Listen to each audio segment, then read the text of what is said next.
Here, I think this is a newly built. Can you just explain to the general public what exactly is this component? Okay, this is phase 2. You remember we spoke about phase 1, the freight terminal? Yeah. Okay, this is phase 2. This is where we do with the bus and passenger traffic. Yeah. So this one is specifically designed to handle the niche needs of the traveling public who are on public transport.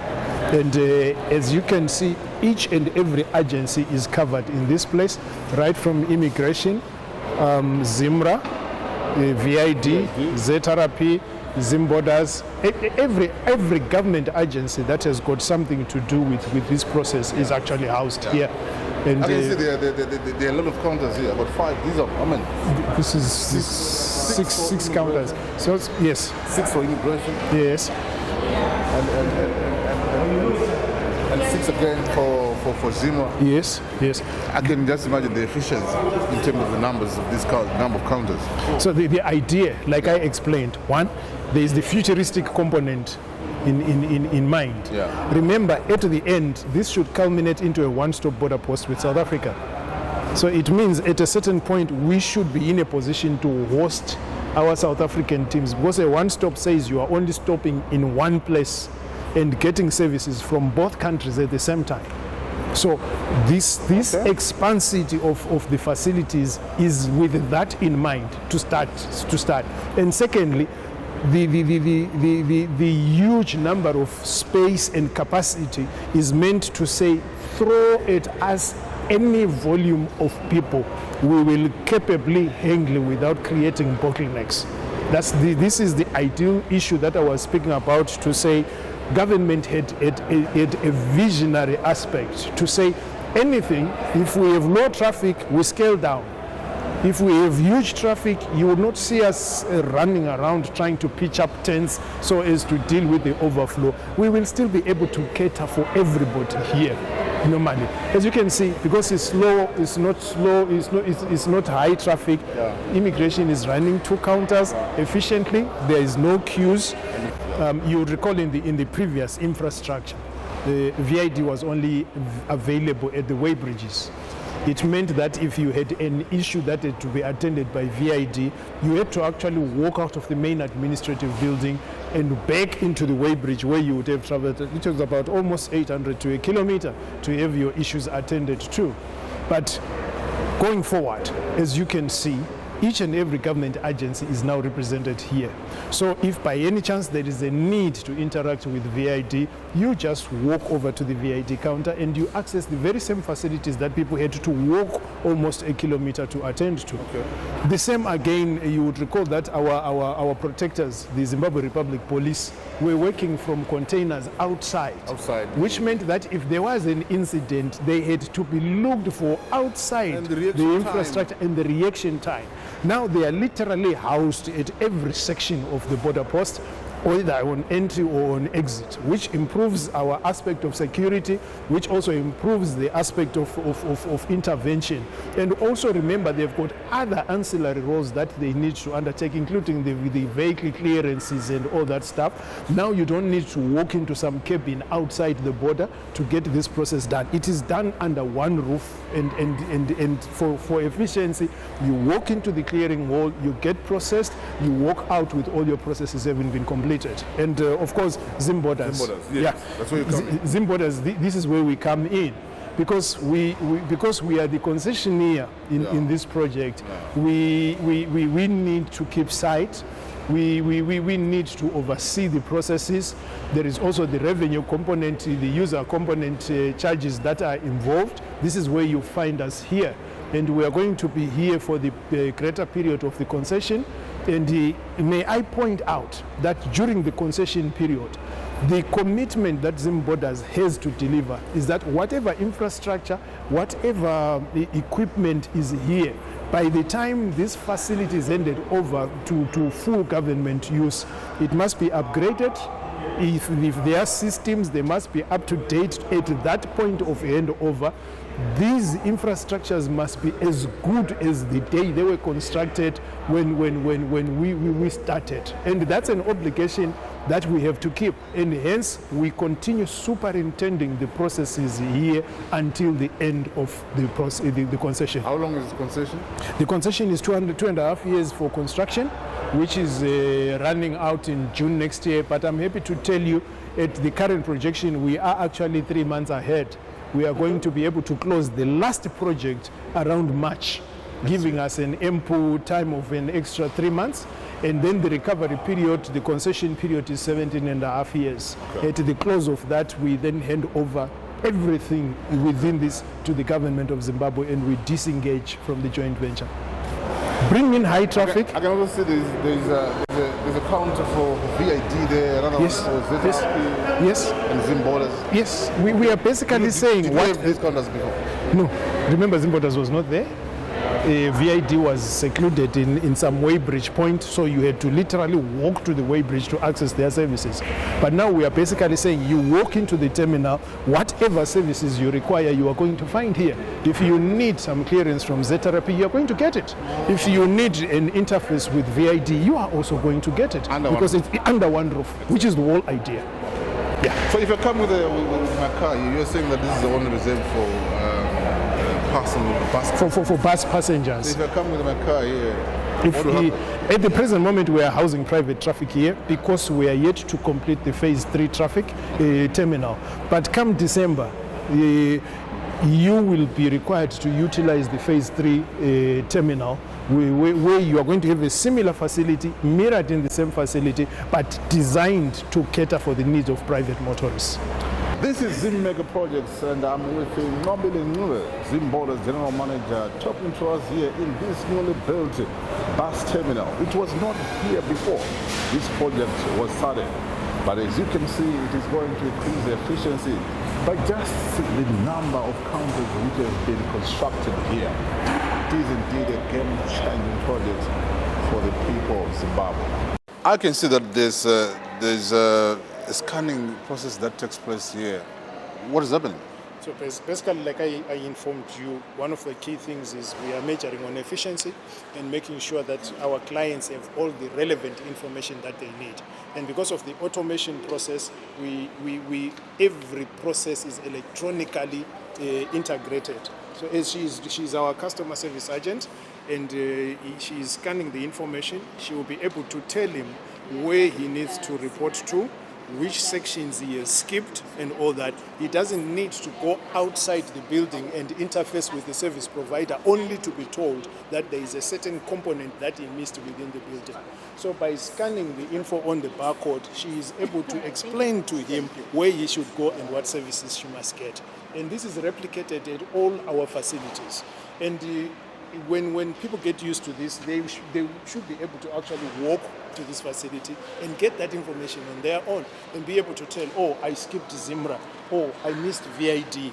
And they quickly attend to the issues why they are here. And if they still want to be satisfied, they can still come back here and see that all boxes are ticking and confidently leave and go to pick up their vehicle, knowing that they've covered all the phases that they needed to. Is this happening across the border, South Africa? South Africa? The e-scanning, this scanning? We have brought this, and our brothers are catching up with us. They're also catching up? Which is a lovely thing. For the first time, they need to catch up with us. Cater for even those mothers with special needs, breastfeeding mothers. What is the structure that we're moving towards?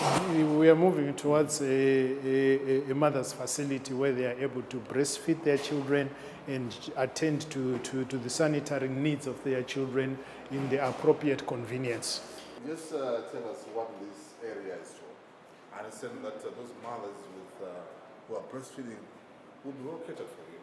Indeed.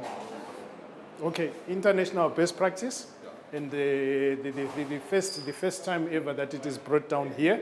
These are breastfeeding and baby changing stations. You remember, mothers also need the privacy of breastfeeding their children in a safe, convenient environment where they don't feel vulnerable, and also where they are going to have a facility to change the nappies of their children and dispose of them very well. So, because we are aware, a lot of public sector transport does not offer those on-board conditions We have said once you arrive at the border, you should not continue suffering the inconvenience of a child who needs to be breastfed or a child who needs to have his nappies changed. We have created these facilities. And this is because we are benchmarking on international best practices. So we have not stopped learning. We continue implementing things that are going to make sure that all people from all walks of life, across all spheres of gender, they find something that works to their advantage when they pass through Beitbridge border post. And in the bus and passenger facility, like I explained, there are different people. A bus carries about 60 to 70 people, and naturally each and every person is coming with different commodities, with different consignments and things like that. So at the end of the day, these cannot all be physically inspected and at the same time they be efficiently processed. You would recall that one of the things that was a challenge in the previous system was that all this had to be taken down. Zimra officer had to the unenvious task of going through each and every piece that will be here. But in this instance now, because we have baggage scanners, their load has been lessened, because the baggage scanners help to accelerate this process, and they will only focus on things that the baggage scanner would then have picked maybe as being of suspicious nature. So in that dimension, it means there is a higher turnover in the processing and a more secure way of ensuring that dangerous cargo is stopped from coming in, hazardous things that are not allowed in, or unpermitted things are detected from this point of view. And this is another automation and ICT related intervention that has come into play because of this concession aspect. So how many scanners do you have? Each container houses a scanner, and that's basically 1, 2, and 3. So as you can see, the lanes are able to service at least 2 buses parallel at any given time. That means at any time we can park at least 10 buses here and be able to wheedle them. 10 yes. at once? Yes. Prior to that, there was only one. Yeah, prior to that, only one bus will park under the shed. Zimra will specifically attend to them, download, offload them, and then there will be issues. If the bus at the rear got cleared first, there will be no space for it to maneuver past the others. But the way this thing has been designed with the parallel aspect means whoever gets to be cleared first gets to live. And there is no having to maneuver their heavy loads and trailers through the process. Basically, what you are seeing from that end are people that are coming from South Africa. This is our entry site. So basically, when either people disembark from their vehicles, they walk through the channelway, as you can see, then they come and access services through here, depending on what they are, because right now what's causing a lot of human traffic is because we are still housing traffic for phase 3 in phase 2. But come November, all this pedestrian traffic that you are seeing here is going to be housed in phase 3, where you are seeing it there. And this is going to solely become a bus and a passenger facility, meaning that whoever is going to be here because a bus brought them, and they are being processed, and after the inspection processes are done, they will then be driven out. So in other words, this is supposed to be phase 3, yeah? This is phase 2, but it is presently housing also traffic for phase 3, because we intend completing in phase 3 in October this year, and by December, each and every cluster is now going to be housed in its own terminal. By December? Yes. We are going to experience the first ever splendid facility for Beitbridge in time for festive season travel. Like I said, December is our litmus test to test everything that we've put here to prove that this was required and this is going to deliver optimal results. There is the freight terminal. Yes, sir. That is going to... that houses the freight traffic. That houses the freight traffic. Yesterday we had the privilege to go and witness how the process is done.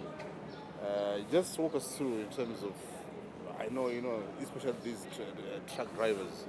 Okay. They are the ones who spend hours and hours at the border. But I witnessed this process yesterday whereby a truck just goes through this big scanner. How is it going to be different from the status quo? Okay. The good news, let's start with the bad news. The bad news is that since the inception of the scanning processes that you saw there, our revenue authority guys have not been able to upgrade their scanners. And as a result, the rate at which the scanning has been taking place has been very slow, leading to a certain extent to a slow turnout of trucks. But when this upgrade and modernization kicked in, it then brought a need for them to also measure up to the expected efficiencies. As a result of that, I'm pleased to tell you that by January next year, they are going to be drive-through scanners instead of the static scanners where someone parks and then the mobile scanner moves up and down. In January next year, Zimra is taking delivery of drive-through scanners, which means trucks will not necessarily need to stop like you are seeing them stopped now because they've got to go through a scanning process. They'll be driving through the scanner facility and the images of whatever they are carrying is going to be being analyzed and interpreted. And if there is a reason then to stop them, they'll then be asked to park on the side. But if everything bears out well, they'll then be green-lined and they'll be able to process. And we anticipate that this is going to also improve the number of trucks that we are channeling through the port of entry per day. Remember, scanning is necessary because there are loss control factors at place. We do not want to be losing a lot of our hard-earned minerals. We do not want contraband to come or to come into the country. We do not want the toxic cargo to be brought into the country. I remember reporting on some of these smuggling cases. Yes. Whereby instead of people would declare another product. For example, they would declare that they are actually transporting a fuel, either it's petrol, paraffin, or diesel. Yes. Whilst they're carrying water. Yeah. This is where the scanners come into place now, because the scanners are capacitated to tell that, yes, this might be a load full and of some liquid thing, but the densities and everything, the scanner is able to tell this is diesel, this is jet fuel, this is petrol. And we are able to go, rather than just going up there and checking and dipsticking and finding, okay, it's full to the brim, it's 60,000 liters, but not being able to speak to what exactly is the product and how much is due to the tax collector for it. Okay. Welcome back. This is Zim Mega Projects, and my name is Owen Mandova. We are still at the Beitbridge border post, and we are chronicling how this project is going to transform the economy of Zimbabwe and also the town of Beitbridge in particular. Mr. Ncube is still with me here. He's the general manager of Zim Borders, which is in a joint venture with the government of Zimbabwe. We just want to try and establish how this project is going to transform this town, Mr. Ncube. Let's talk about from the employment perspective. Yes. Let's talk about the numbers. Thank you very much. The aspect of numbers has got two dimensions. Okay. You would understand that 95%, if not higher than that, of all the manpower that is being used on all the projects, including the 5 off-site projects that you saw, is strictly Zimbabwean. Okay. Okay. That was one of the key policy enactments that had to be adhered to. Because at the end of the project, of course, those who are doing construction might not be carried over. Those who are doing artisan work might not be carried over. But there is one major achievement that would have been achieved: the upskilling of the local people. Yes, because there has been a greater emphasis to say, before we go out of Beitbridge district, if we can find the people that we need within Beitbridge, let's get them and let's utilize them. And this has been the thrust through all the projects within the border and outside the border. I can confidently indicate that through the rolling phases of the project, at a certain point, a maximum of about 1,600 people were in total employment under the ambit of Zim Borders, of course under different contractors, but generally everybody was here doing work because Zim Borders had brought about the contractual work. There is one important aspect which I also witnessed when I was going through this project, the issue of women. I saw several women being carrying out some quite, even engineering tasks here. Yes. The 2030 vision embraces everyone across the gender platform, and Zim Borders being this key milestone project has to set the appropriate practical examples. What we have gone out of the way to prove is we can enhance our fellow women practitioners into a setup of this mega project. Exactly. The facilities manager of this whole project